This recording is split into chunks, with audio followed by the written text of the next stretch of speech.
Market లో invest చేసి మీ డబ్బులు డబుల్ చేసుకోవాలనుకుంటున్నారా? సుందరరామిరెడ్డి గారి లైవ్ సెమినార్ కి అటెండ్ అవ్వండి. నమస్తే రమగారు. నమస్తే జయ. రమగారు, ఏదైనా మంచి కథ చెప్తారా? మామూలుగా మనం జాతకాలు చెప్పించుకుంటూ ఉంటాం. రేపొద్దున ఎప్పుడో ఏమిటో వస్తుందంటారు. ఆ ఏమిటో రావాలంటే దానికి ఏదో తుది మొదలు ఉండద్దు, ఉండాలి. ఒకళ్ళు ఇవన్నీ విన్నాక అదేదో వస్తుంది అనుకుంటే అది రాదు. వీళ్ళు ఏమిటో బోల్డ్ కష్టాలు వస్తాయి. బోల్డ్ కష్టాల తర్వాత సుఖం ఉందని మనం నమ్ముతామా జయ? ఎవరికి కష్టం వచ్చిందో వాడు రేపొద్దు నేను సుఖపడతానని నమ్మడు, వాడు ఏడ్చుకుంటూ ఉంటాడు.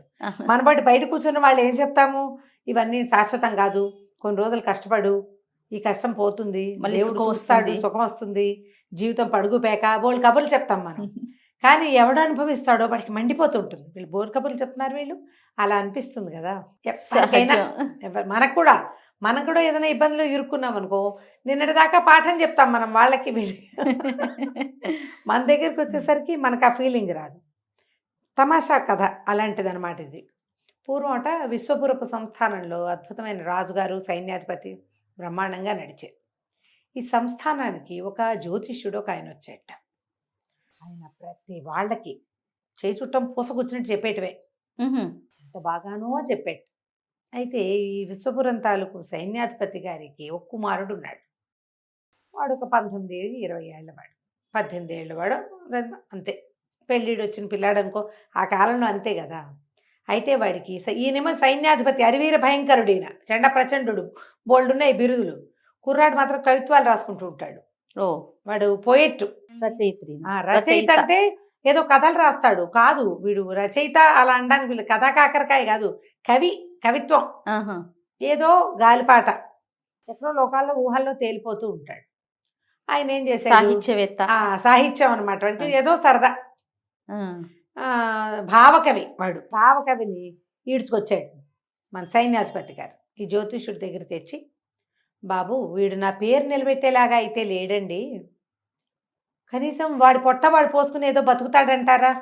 నా ఉద్యోగం అన్ననాళ్ళు నేను లాగుతా, నా తర్వాత వీడేం కత్తి కటారు వ్యవహారం పట్టుకునే రకం కాదు, ఎప్పుడు పెన్ను పుస్తకాలు కాగితాలే, ఏమిటో పాడుకుంటూ ఉంటాడు, ఏదో ఇలా పిచ్చిగుడ్డలు వేసుకుని తిరుగుతాడు అని చూపించాడు. ఆయన కుర్రాన్ని పైకి కిందకి చూసి వాడి చేయి లాక్కుని చూసి, వీడికేమండి చిన్న వయసులోనే రాజు అవుతాడు మీ వాడు, రాజు అని రాసి కనిపిస్తోంది అన్నాడు. రాజా ఏం పెట్టి ఏమిటి ఏముంది వీడికి? ఆయనకు అర్థం కాదు. కాకపోతే సడన్గా ఏమైంది, రాజుగారి మొహం మారిపోయింది. వాడు ఈ రాజ్యంలో ఉన్నవాడు చిన్న వయసులోనే రాజు అవుతాడంటే ఎక్కడికో వెళ్తాడని ఎలా అనుకుంటాం, ఇక్కడే అంటే వీడు నా రాజ్యానికి ఎసరు పెడతాడా? రాజుగోళ్ళు మండిపోయింది. ఆయనకి ఈ జ్యోతిషుల అలా అనిపించాల, ఎందుకంటే ఆయన ఇప్పటిదాకా అందరికీ బాగా చెప్పాడు. రాజుగారు చిన్నప్పుడు ఎప్పుడు పడ్డాడో కూడా చెప్పాడు ఆయన. సో ఆయన చెప్పేది 100% నిజం. వీడు రాజు కాబోతాడు. వీడు మొహం చూస్తే ఏదో విచిత్రపు బట్టలు, దుబ్బు జుట్టు, ఎక్కడికో చూస్తాడు, నవ్వుతాడు, ఏమిటో రాసుకుంటూ ఉంటాడు. వీడా నా రాజ్యానికి రాజు? ఇప్పుడు నేను ఇంత శుభ్రంగా ఉన్నవాడిని, నేను బాగానే ఉండి సడన్గా వీడు రాజు అవ్వాలంటే నాకేదో రావాలి అంతే, లేదా వీడు నన్ను ఏదైనా చేస్తాడా? ఇట్లా రకరకాల భావాలు వచ్చేసాయి రాజుగారి మొహంలోకి. వీడిని ఏమైనా చేసేద్దామనిపించేసింది ఆయనకి. సైన్యాధిపతికి ముందు పాల్పోలేదు, ఏం చేయాలో దాన్ని ఎట్లా తీసుకోవాలో తెలియలా.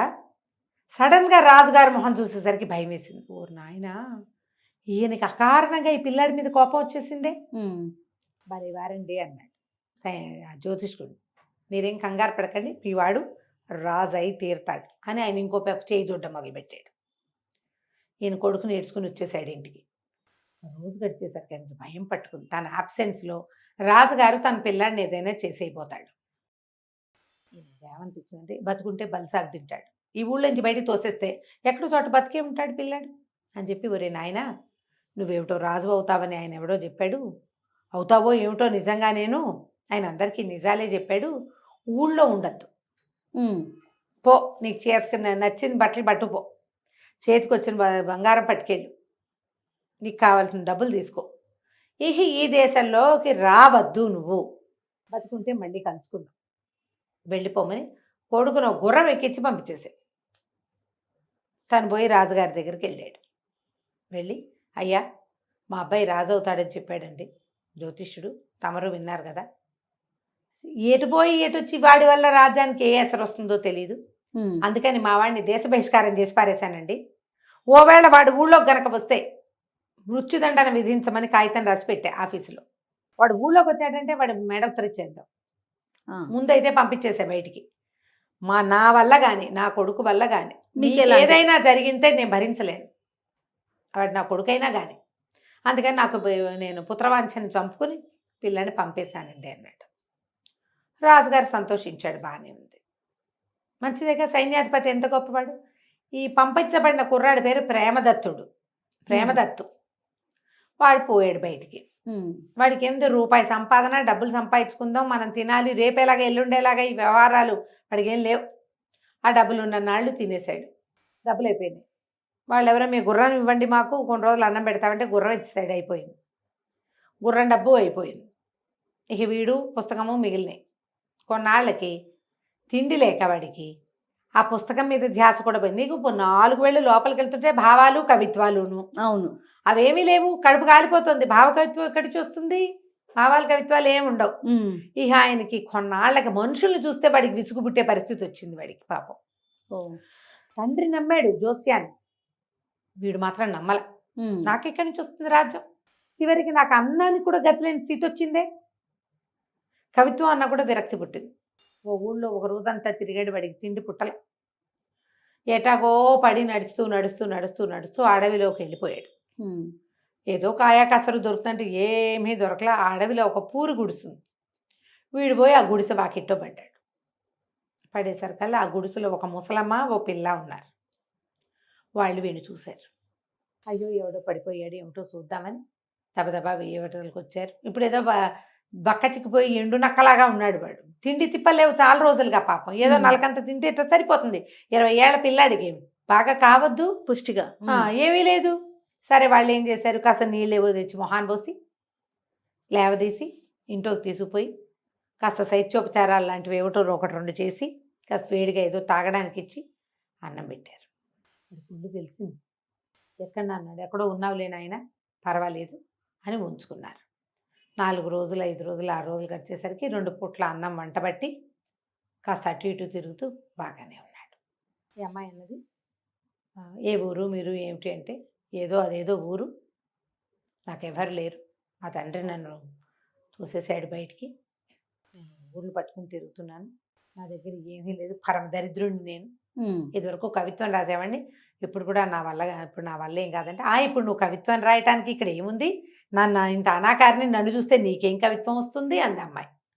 కుర్రాడు అన్నాడు, అయ్యో ప్రేమదత్తుడు, నీ కవిత్వానికి అందం ఎందుకు, నువ్వు ఎంత మంచిదానివి, కాదేది కవితకు అనర్హం, అది వేరే కదా. నీ అంత సౌందర్యం చాలా పెద్దది, నీది చాలా గొప్పది. ఎందుకంటే వారం నుంచి ఈ తిండి లేక చచ్చేందుకు సిద్ధంగా ఉన్నవాడిని నన్ను నువ్వు కాబట్టి కదా లోపల తీసుకొచ్చి అన్నం పెట్టావు. అక్కడ బోళ్ళు అందగత్తలున్నాయి, అవేవి అన్నం పెట్టలేదుగా నాకు, నువ్వు కదా నాకు అన్నం పెట్టింది. నీలాంటి అంత సౌందర్యం ఎవరికి ఉండదు అని ఆవిడ తాలూకు అంత సౌందర్యం మీద బోళ్ళు పాటలు రాశాడు. ఓకే, 4 వేళ్ళు నోట్లోకి వెళ్తున్నాయి హాయిగా. పిల్ల సిగ్గుపడింది. నేను అనాకారిది అన్నది. ఏం కాదు, నువ్వు అనాకారివి కాదు, నువ్వు సామాన్యంగా ఉన్నావు, అనాకారివి ఏం కాదు, నిన్ను చూస్తే ఎందుకు రాదు, నీ నవ్వు, నీ మాట, నీ ప్రీతి, నువ్వు ఎంత గొప్పదానివి, అన్ని పాటలు అయినాయి.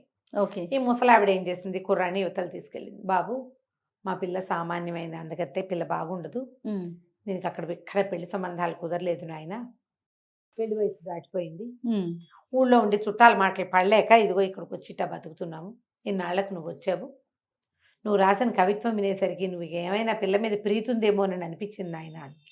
ఎందుకు లేదండి, నాకు చాలా ప్రీతి ఉంది, నేను పరమదరిద్రుణ్ణి, నాకెవరిస్తారు పిల్లని, మీ అమ్మాయికి ఏముంది, చక్కని చుక్క మంచిది, దాన్ని ఎవరైనా ఎగరేసిపోతారు, నాలాంటి వాడికి ఎవరు పిల్లనివ్వరండి అన్నాడు. ఎందుకు ఇవ్వరు నాయన, మేము ఇస్తాం మా పిల్లని అన్నది ముస్లాం.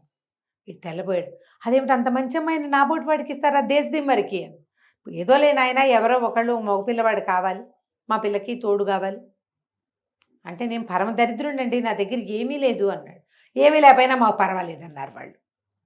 వీడు అమ్మాయిని అడిగాడు. అమ్మాయిని అడిగితే అమ్మాయింది, ఇంత అనాకారి దాన్ని నన్ను చేసుకుంటానంటున్నావు నువ్వు అంటే, మరి నేను దరిద్రుడిగా నన్ను చేసుకుంటానన్నావుగా నువ్వు అన్నాడు. అనేసరికల్లా ఆ అమ్మాయింది, నీ దరిద్రంతో నాకేం పర్వాలేదు, మాకేదో 4 వేళ్ళు నోట్లోకి పోయే అవకాశాలు ఉన్నాయి, ఎక్కడి నుంచో తిండి వస్తుంది వాళ్ళకి, వస్తువులు వస్తాయి, వండుకుంటున్నారు ముసలమ్మ కుర్ర పిల్ల కలిసి. పర్వాలేదన్నారు. ప్రేమదత్ ఒప్పుకున్నాడు. అయితే ముసలిదండి, నాయన 4 రోజులు పోయాక 4 రూపాయలు వచ్చాక మరి నీకు మళ్ళీ ఎవరైనా అందగతే తగిలితే నీ కవిత్వావేశము అవి ప్రేమావేశము పెళ్ళుబుకి నువ్వు అటు వెళ్ళిపోతావేమంటే వెళ్ళిపోనండి, వెళ్ళిపోను. నేను ఎంత గొప్పవాడినైనా ఈ అమ్మాయిని వదిలిపెట్టాను నేను. ఓహో. ఆమె వల్లే నేను బతుకున్నాను అన్నాడు. అనేసరికి అమ్మాయి సిగ్గుపడింది. సరే మనం పెళ్లి చేసుకుందామా అయితే, సరే రేపొద్దునే మన పెళ్ళి అన్నారు. బాగానే ఉంది. తెల్లవారి సరకాలు తాషా మార్బాలు మోగినాయి చుట్టూతా నుంచి. ఓ పెద్ద ఏనుగంబారి వచ్చింది. ఓ 25-30 పల్లకీలు వచ్చినాయి. ఓ 100-150 రథాలు, ఓ 25-30 గుర్రాలు వచ్చినాయి.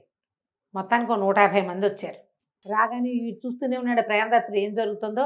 పెద్ద పందిరేశారు, రకరకాల జనాలు, రకరకాల సంబారాలు దించారు.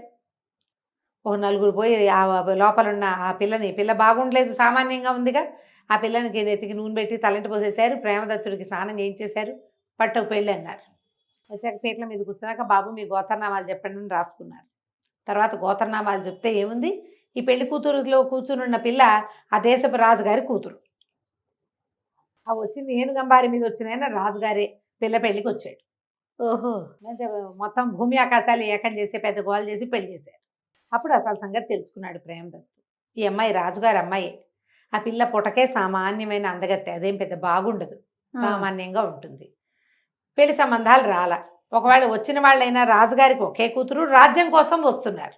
ఈ పిల్ల 2 ప్రశ్నలు వేసి ఈ అమ్మాయిని చూడగానే వాళ్ళ మొహాలు వెలక్కపోవటంతో వీడికి నేను నచ్చలేదు, నేను వీడిని చేసుకోను. అప్పుడు ఎవరికి నచ్చుతుంది? సామాన్యమైన పిల్ల గబుక్కుని ఎవరికి నచ్చదు. అవును. దాంతో మాట్లాడుతూ ఉంటే దాని అంత సౌందర్యం అర్థమవుతుంది. ఈ అమ్మాయి ఏమంది, అందుకని నాన్న ఇలా నీ పొలం కాదు, నీ రాజ్యం కోసం పెళ్లి చేసుకునే వాళ్ళు వద్దు, నాకు నా కోసమే నన్ను చేసుకునే వాళ్ళు కావాలి. ఎవరైనా దొరుకుతారేమో చూద్దాం. ఊరు బయట ఓ గుడిసేసి నన్ను వదిలిపెట్టు, సామాన్యంగా నేను బతుకుతా. ఎవరైనా నా మొహం చూసి నా గుణం చూసి వస్తే గనక వాడు ఎవరినైనా సరే నేను పెళ్లి చేసుకుంటా. వాడే నీ రాజ్యానికి రాజు. ఓహో. నీకు వద్దనుకో, నాకు పిల్లాడు పుట్టాక పిల్లాడికి ఇచ్చుకో రాజ్యం. నా భర్త నేను నా రాజుగారి అమ్మాయి అల్లుడుగా మా దారిని మేము ఉంటాం. రాజు ఒప్పుకున్నాడు. లోపల అంతఃపురంలో ఉండే ఒక ముసలి దాదినిచ్చి రాజకుమార్తెను తెచ్చి ఊరు చివర పెట్టారు. నెల వారం సరుకులు వచ్చేవి, వీళ్ళు అన్నం వండుకుని తినేవాళ్ళు. వీర ఎవరెవరో వచ్చారు, ఎవరు అమ్మాయిని దృష్టిని ఆకర్షించలే. ఈ వాకిట్లో పడిపోయిన ప్రేమదత్తుడికి నీళ్ళు పోసి అన్నం పెట్టి వాడి మనసు గెలుచుకుంది అమ్మాయి. ఝామని పెళ్ళయింది. ఈ అబ్బాయిని ఎవరు ఏమిటి కనుక్కుంటే సైన్యాధిపతి గారి కుమారుడు. ఓహో. మరి కుర్రాడు ప్రేమదత్తుడు సైన్యాధిపతి కొడుకు కదా. అవును. దాంతో వీళ్ళందరూ గోత్రాలు బాగుంది, క్షత్రియులు, మనకు కావాల్సిందే, వీడెవడో దారిపోయేవాడు కాదు. అంతే ఈ ప్రేమదత్తుని రాజ్యానికి రాజుని చేశారు. తర్వాత ఉత్తరం రాశారు, మీ సైన్యాధిపతి కుమారుడు మాలుడై మా రాజ్యానికి ఉత్తరాధికారి అయ్యాడు, మేము ఫ్రెండ్స్ అని పాతరాజు గారికి తెలియజేశారు. కథకంచికి మనం ఇంటికి. బాగుంది రమ్మగారు. మనకి దశా విశేషం ఉంటే ఎక్కడ పడేసినా లెగుస్తుంది. ఎక్కడ ఇప్పుడు ఆ టైం కోసం మనం వేచి ఉండాలి, అంతే. ఈ కష్టాలు ఉంటే వాటి కోసం కుంగిపోయి కునారెళ్ళిపోయి జీవితేచ్ఛ పోగొట్టుకోకూడదు, భగవంతుడి మీద నమ్మకం పోగొట్టుకోకూడదు. ముందుదండి ప్రధానంగా ఈ 2 ఉంటే ఖచ్చితంగా ఆ టైంకి మనకి ఏది రావాలో సిరిదా వచ్చును సలలితముగా నారికేళ సలిలము భంగిన్ అన్నారు. అదే కొబ్బరికాయలోకి నీళ్ళు వచ్చినట్టుగా అవే వస్తాయి. నమస్తే.